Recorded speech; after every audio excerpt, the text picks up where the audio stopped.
Beyond the Yard listeners, I just want to say before we start with this episode, I just want to let you guys know that this episode was in fact recorded on December 31st, 2021, and it will explain why we are talking about New Year. So, thank you everybody and enjoy the episode.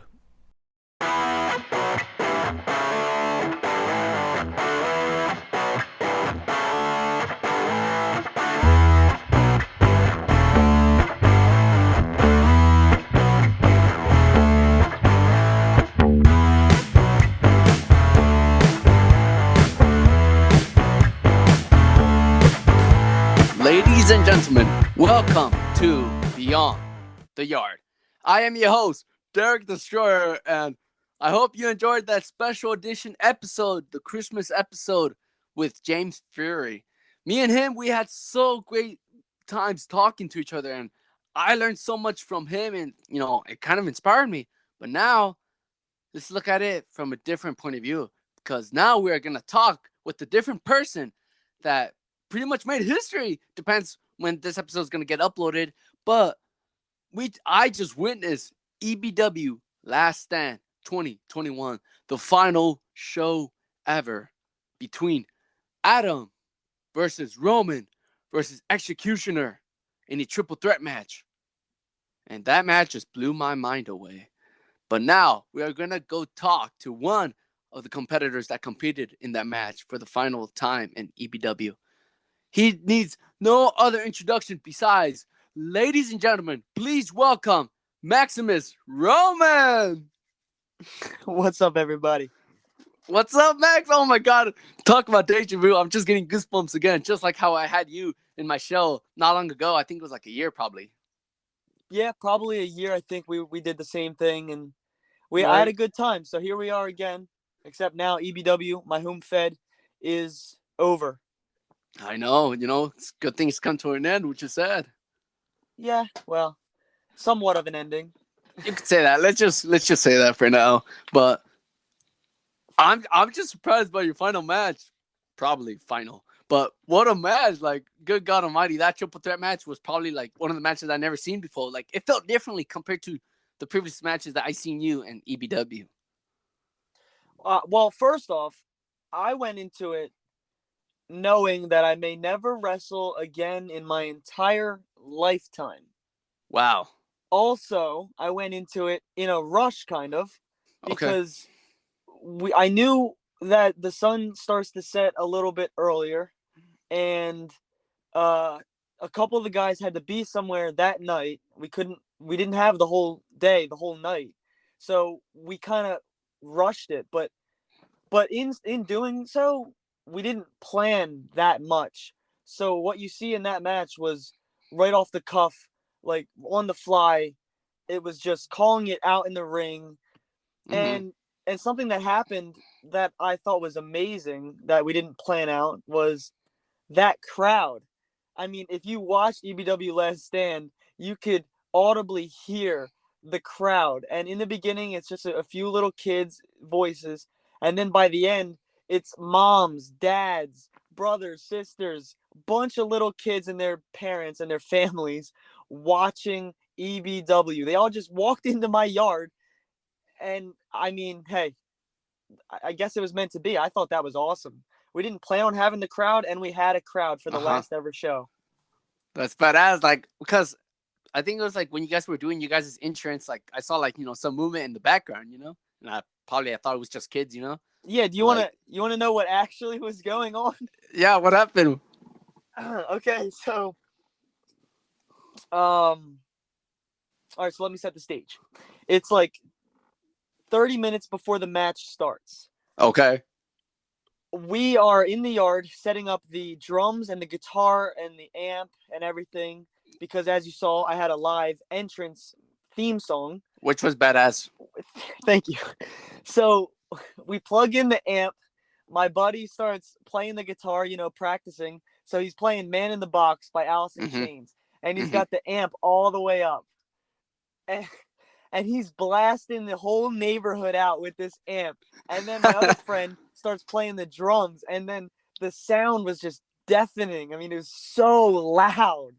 I know. And so what was going on in the background, as you mentioned earlier, that there was movement, there was actually a Christmas party going on in the back field. Because if you've seen EBW, you know how there's that back field? Yeah, that all that field. Mm-hmm. Right. So that field was totally filled up with parents, kids, and there was a person dressed as the Grinch, somebody dressed as Buddy the Elf.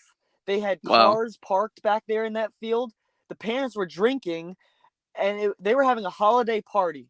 Little did I know that my neighborhood planned on a holiday Christmas party the same day as EBW was set to end. I mean, what are the Wow. odds? For So real. anyway, he's practicing the guitar and this party's going on. Finally, the noise was just too much for somebody, I guess, and one of my neighbors comes in the yard. He peeks his head in.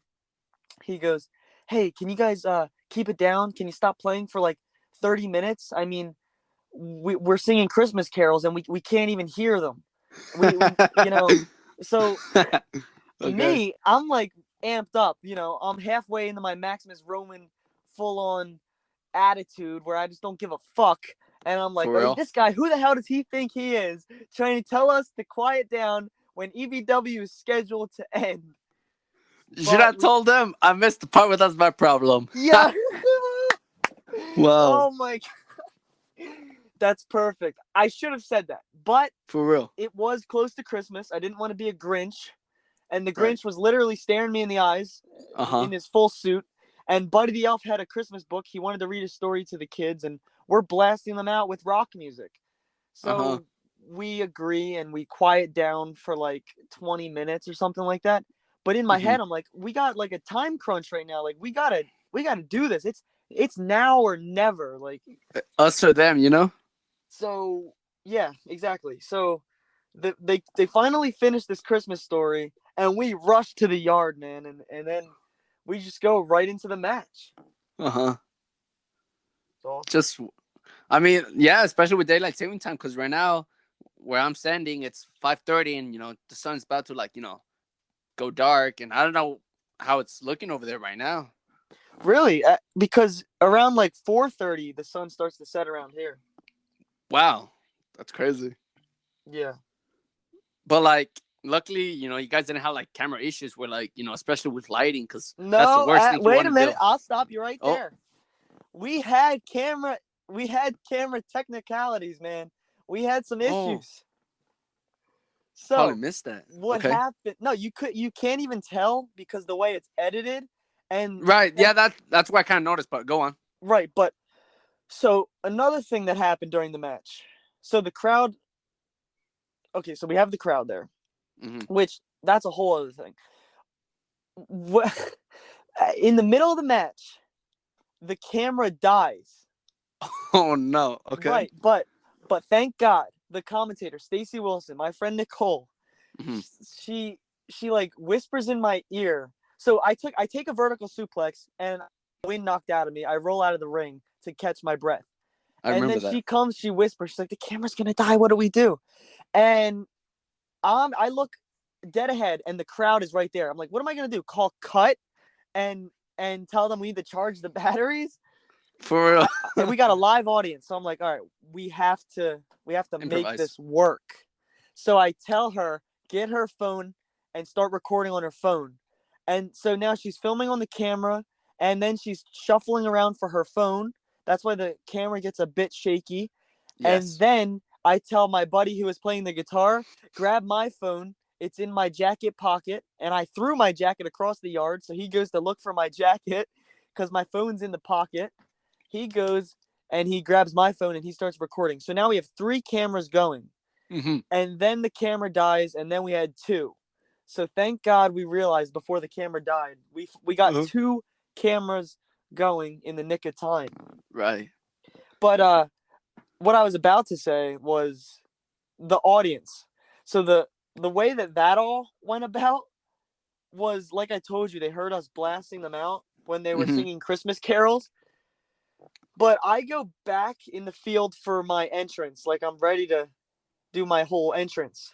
And I got my sunglasses on, my hood on, my big gold belt on. and these little kids start coming up to me, and they're like, "Who are you? Oh my God, what are you guys doing here?" And then the guitar starts, and it's super loud, and the drums start, and now people are starting to like walk by the curtain. If you watch it over, you can see people like peeking in the curtain, like as they're walking by. Okay. And then I make my entrance. Like, I'm like, okay, kids, I gotta go. Like, I can't talk anymore. I go out, and you can see me, like, I dart into the yard, take off my hood, do my whole entrance.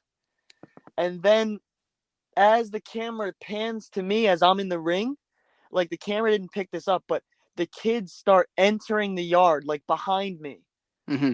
Like, they followed me in because they heard this loud guitar. They see me with this big gold belt, and I'm starting to get amped up in the back. And they Mm-hmm. literally follow me through the curtain, and they stand there and they watch the whole entire match. I couldn't believe it, dude. Right. Because when you perform in front of like a audience like that, it brings out a different vibe from you. Right, and we weren't even anticipating having a live audience. Mm-hmm. But But hey, that's yeah. that's just amazing to hear. Like, see, I love stories like this because when you watch it, like you're watching the match, great. Then at the end, you get to see some fans. You're like, oh, that's cool. They watched it. But like when you hear, what you're telling us right now, it just tells us more about the story. Like, especially when you had issues with the camera. I kind of noticed where like you guys have like, you see one of the camera recording the other camera, but like hearing the camera story where you guys have technical difficulties, like that's just great. Like people know like what you guys kind of struggle through it.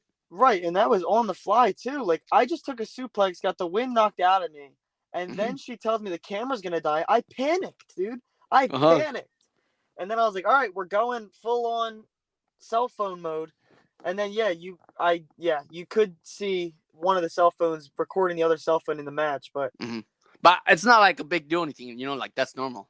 yeah, I mean, hey, WWE, they film the cameramen filming other cameramen sometimes, For so real, like whatever. that's how things go. Right. Yeah, whatever. But man, like that's crazy. Throughout EBW, like what would you say was I know like you had like greatest moments and all that, but like what were some like, good moments that not a lot of people know of? Behind the scenes Yeah, you or could say wise. okay, so behind the scenes. I mean, I don't know how like, what you guys do on Patreon cuz like probably, they hear, some good behind the scenes stuff, but like just like to the, the universe, to the fans in general, like is there like any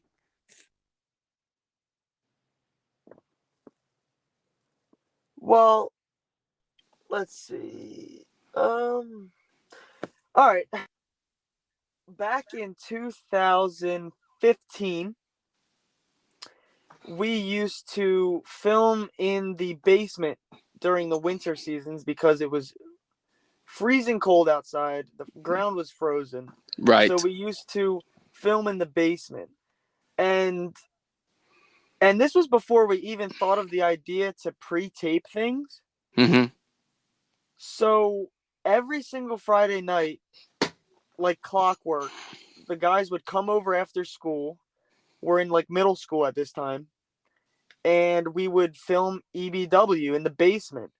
And what we would do is we would film EBW. I would, clip it all together. There was hardly any editing back then. Like, literally, the only editing that took place was clipping entrances together, and that's it. So Okay. we would literally film it, finish the match. I would go on the phone that we recorded it on, clip it together, and then post it immediately. Like, it was really stupid looking back on it because, like, if one person couldn't make it that night, we wouldn't have anything to post.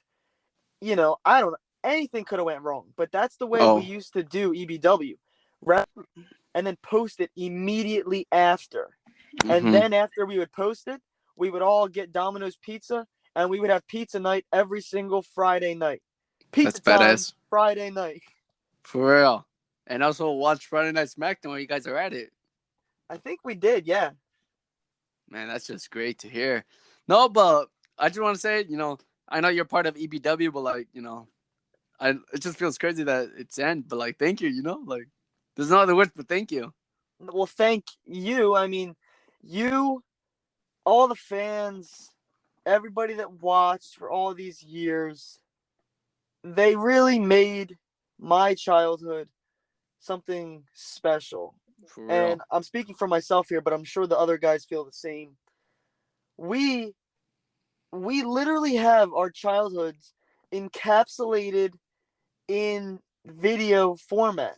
Hmm. Granted, about almost 500 to 600 videos were deleted from the original channel, I remember that. but we do still have some old footage from 2014.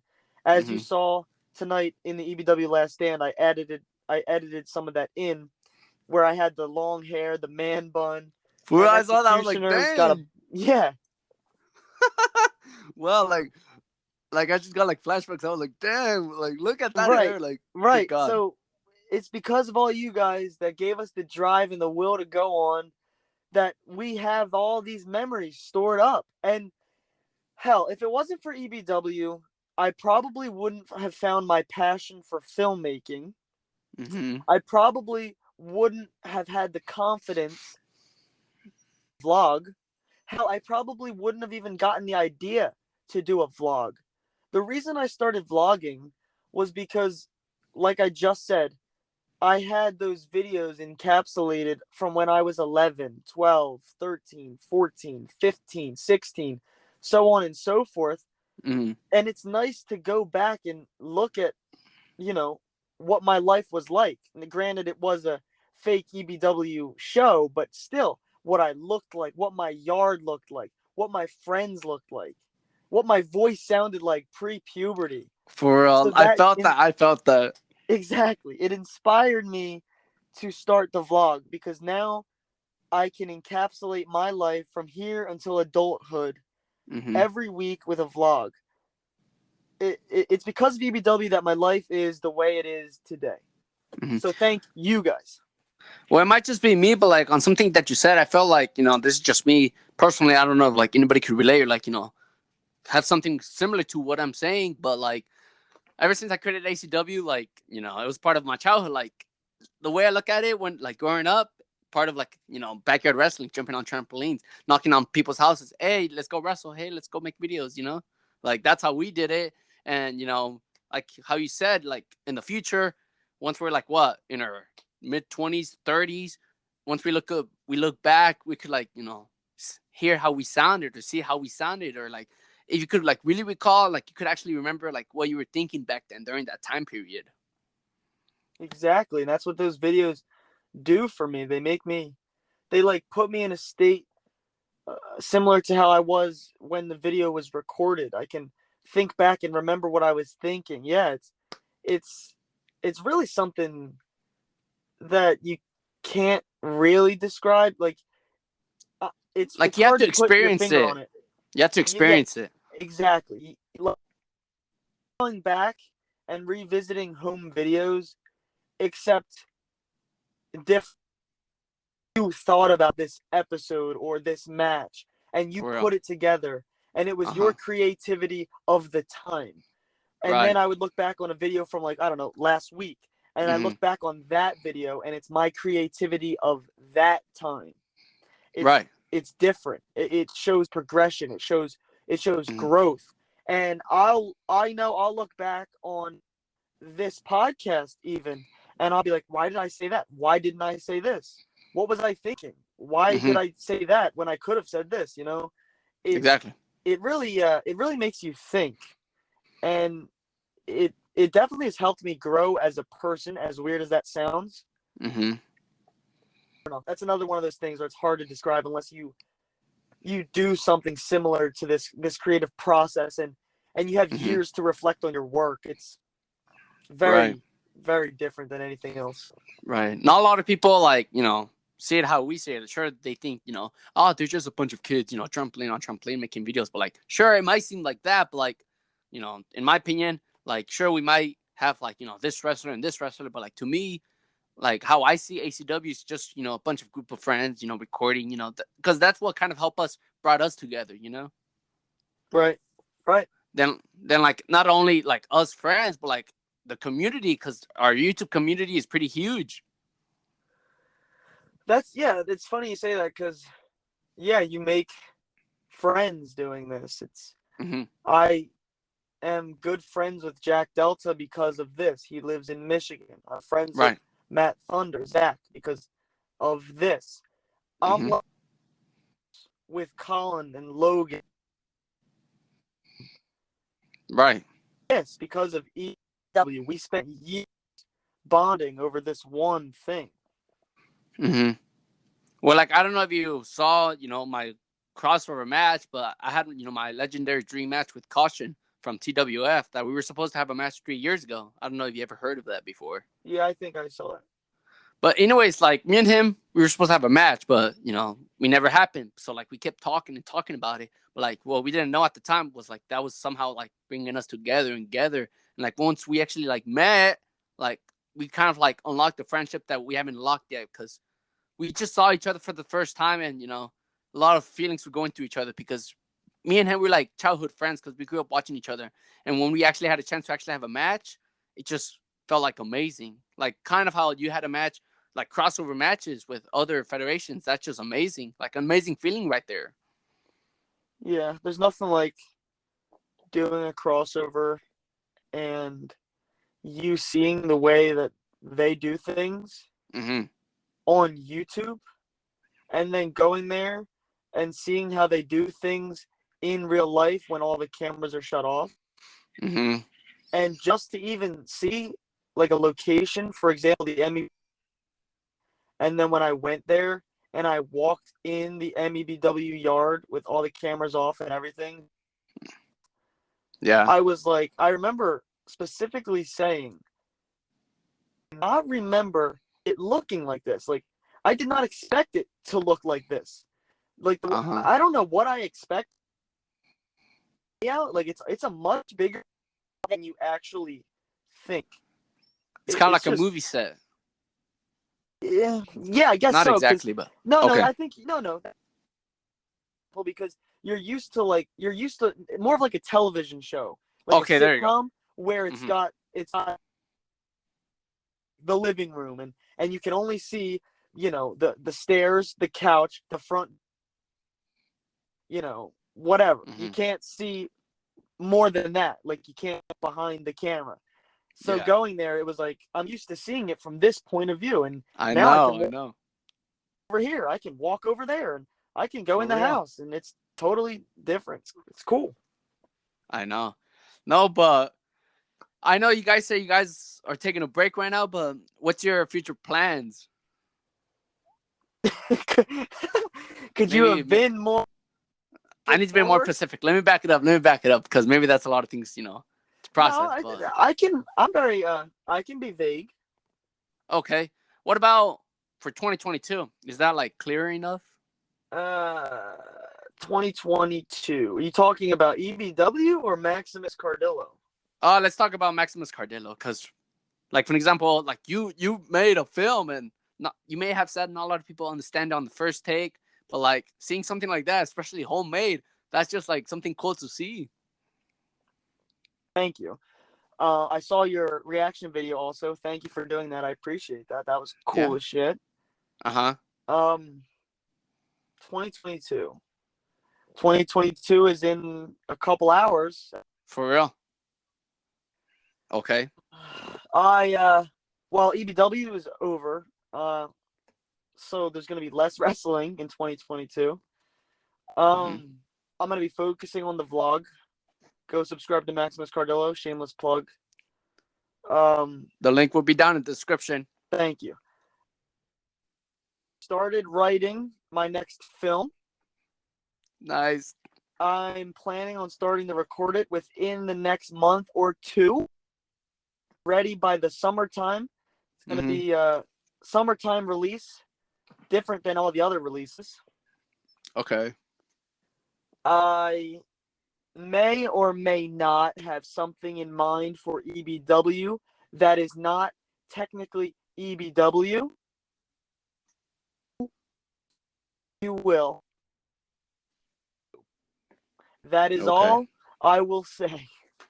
That's good enough. Well, there's something I want to share, not only to you, but like, to everybody that's listening to this, that, Maximus Cardillo, if you haven't seen his film, check it out, because it's something that you guys should definitely check out.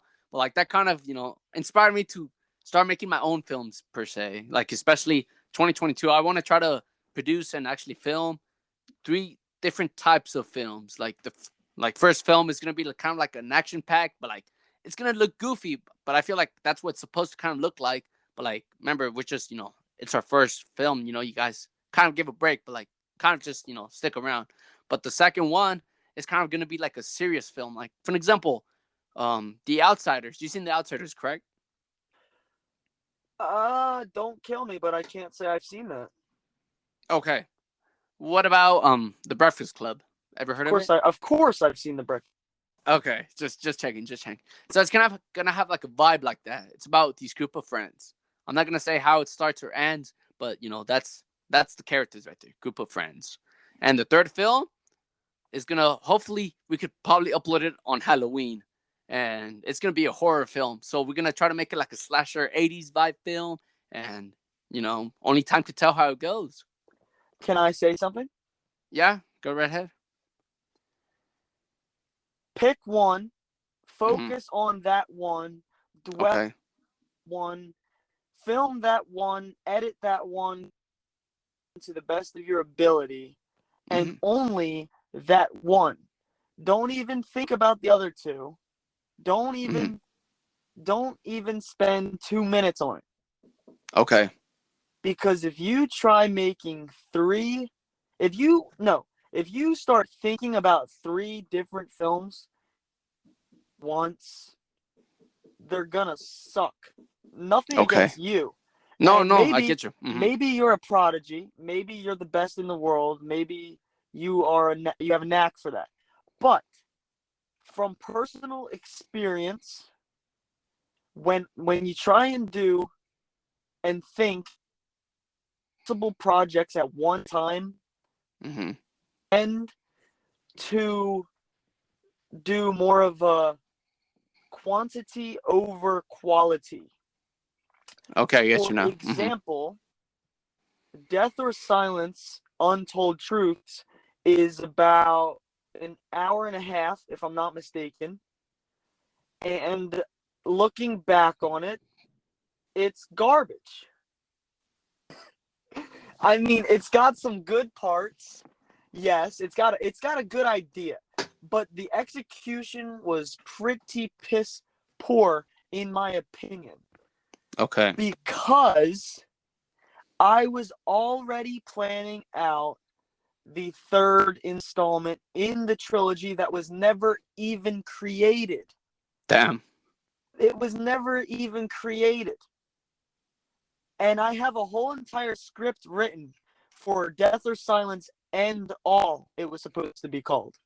Wow. So then when you put it together, it would have been Untold End All, which would have been it. But I was stuck on that fact. The fact was shit. I was thinking about 2 movies at one time, and at the end of the day, that hindered my progress in creating the first one, the Untold Truths. I would totally focus on one film at a time. So just use that.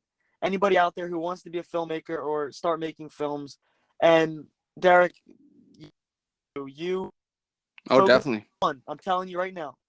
Don't get mixed up. Pick one, the best the that you're most passionate, the one that you think about every day, the one that means the most to you personally.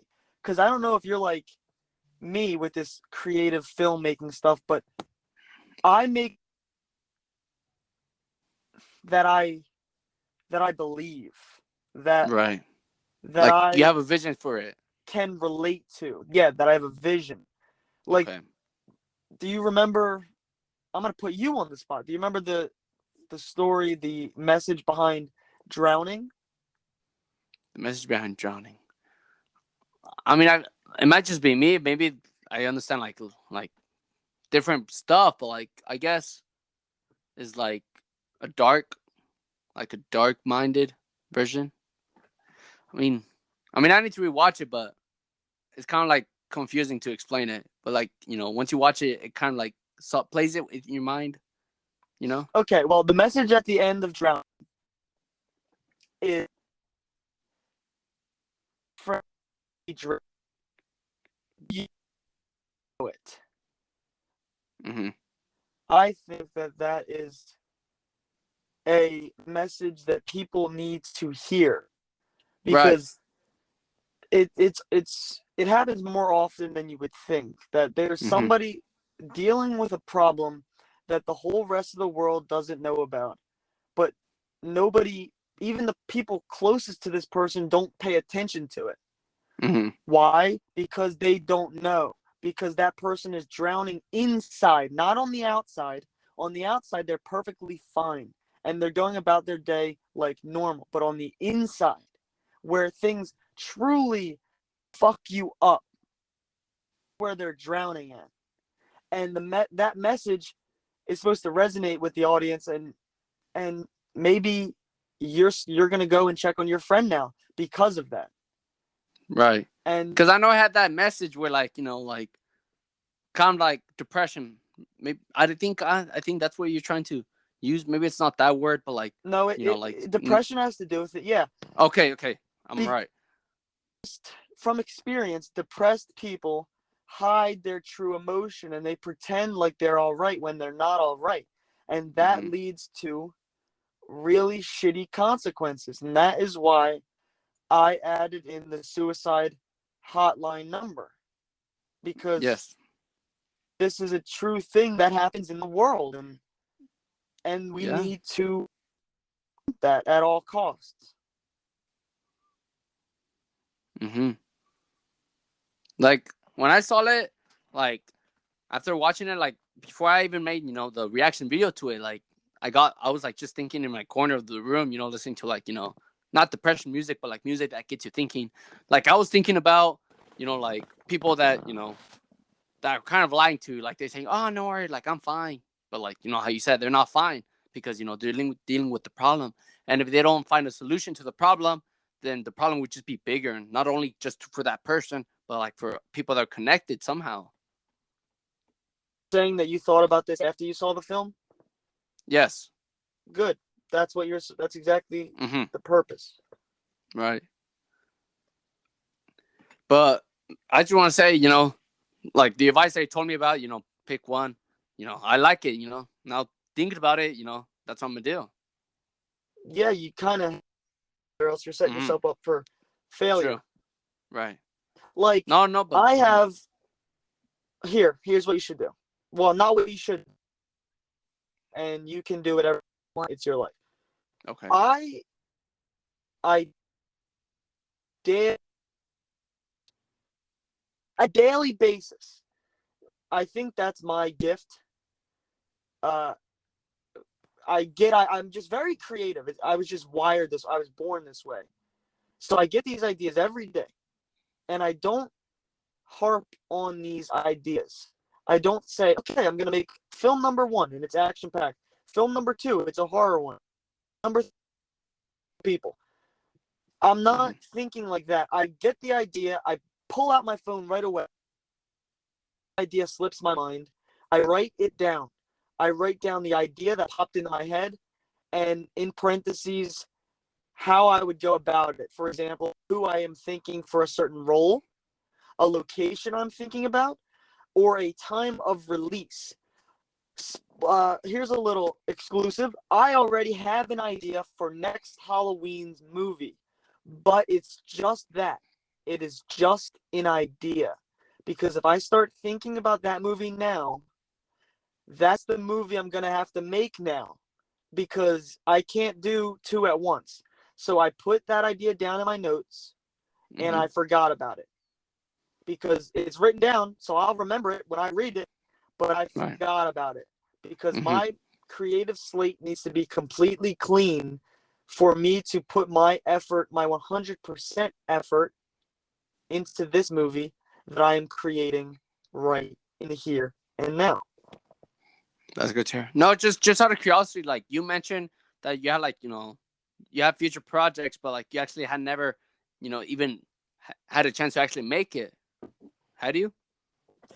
You're referring to the Death of Silence and All Yeah. movie that I just said? Yes. Yeah, man, I wrote the whole for a third installment, so it would have been a well, the way that I thought about it was a trilogy. It's very strange though, because I don't know if you movies or shorts or whatever, but I remember the saga, yeah. do you remember the first one, how it was like a fight scene? And Was it that one with the in the grave? Was it? yeah, the Reaper. Yeah. Okay. Yes. Okay, so there was that one, great, and then those didn't. So then I was like, okay, this third one, I'm gonna try and make it all. And then Uh-huh. and then I was like, okay, this was a pretty okay movie that I can work off of. Okay. Death or Silence, Untold Truths, and this was gonna be like, well, it would have been the second movie in a trilogy, because it would have been Death or Silence Chapter 1, 2, and 3. That would have connected to another trilogy. It would have been Death or Silence Chapter 3, Death or Silence Untold, and then it would have been Death or Silence End All. So the way you could view it was Chapter 1, 2, and 3, or Chapter 3, Untold Truths End All. And so I had the script written for End All, written, but it'll never probably. Oh, okay. No, because the reason I asked that, like, because, like, okay, this was before I just looked at my knee, like, before I thought of, like, any other thing. Like, I was working on this project, and I wanted to make it happen. So it was kind of like a backyard, movie, like you see it from, like, a point of view of a wrestler. And, I was trying to, like, actually make it happen until, in the film, I kind of predicted my injury, which is kind of odd. But, ever since, I just didn't work on it because, like, probably I just thought differently now ever since. But, like, what I'm trying to say is that, like, if you have projects that you never, like, finish or, like, or, like, start working on it, that you've been working on it before, like, would you ever try to work on it again or, like, probably do something similar to that? Depends on the situation. For Death or Okay. Silence End All, Mm-hmm. I don't have the access to the people that would need to be in the film. Okay, I get you. Reaper's in college. It would involve the cult, and members were the MEBW boys, and I'm sure they're not going to travel out here again, all of them, to Right. just do. I mean, whatever. I don't know. I don't think they would. It probably won't happen. I know it won't happen. So I just shut off the idea. It's just not going to happen. No, because the reason okay, sorry to interrupt. Go ahead. I see what you're trying to get at with this question. Do you go back? Do you not go back? You like the idea, but you can't execute it because you're thinking differently. I totally understand what you're saying. Okay. Because I like the script I had written, but I can't really necessarily do that. Mm-hmm. So what I say to you, to answer your question, take the best parts of that idea and else. That could the work best perfectly. Thing about writing movies or stories or whatever is you are always in control. And as long as you're in control, you can tell any story you want with anything in it that you would want.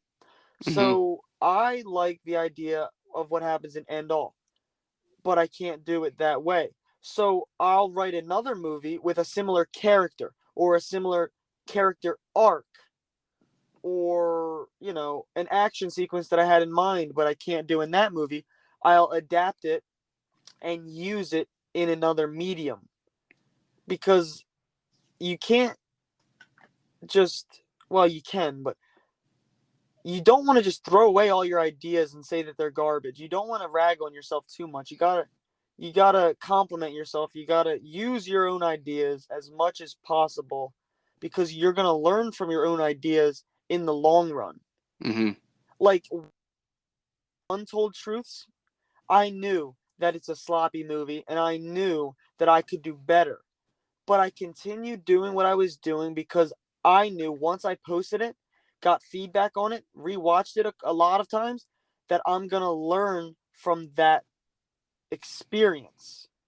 And I'll take what I did there, the failures, even though they might have been good ideas, the execution made them failures, and I Mm-hmm. will turn them into positives in a future movie or story. So what I'm trying to Okay. say in the abridged version is take your ideas and work on them. Work on them to the best of your abilities, because eventually you will turn them into something good. It's only destined that it will happen. Right. No, I know you're about to, head to a place, in a bit, but like I just want to say quickly, because like I've been a writer. Like there's no fact, nothing else. I don't know what I'm trying to say right now, but like to me, I like to write stories, even though like I'm not gonna make projects, like films wise, but like just for fun, like creative writing, you could say. But I don't know why, but in school, like I always daydream of making, comic, whatnot. But like I never actually had the time to actually make a comic. So I kind of like created, like stories, episodes of, superheroes and all that. And like it's just like how you said, like don't, you know, I don't think you actually told me this. Maybe you had it. But like what I'm trying to say is that like write down ideas, that could actually be useful for something. Maybe you can use it for that specifically story wise, but like you could probably use, the story arc for something else. Yeah. No, but I just want to say thank you, Maximus Roman, for being a part of Beyond the Yard, and nothing else but thank you. Well, thank you for having me.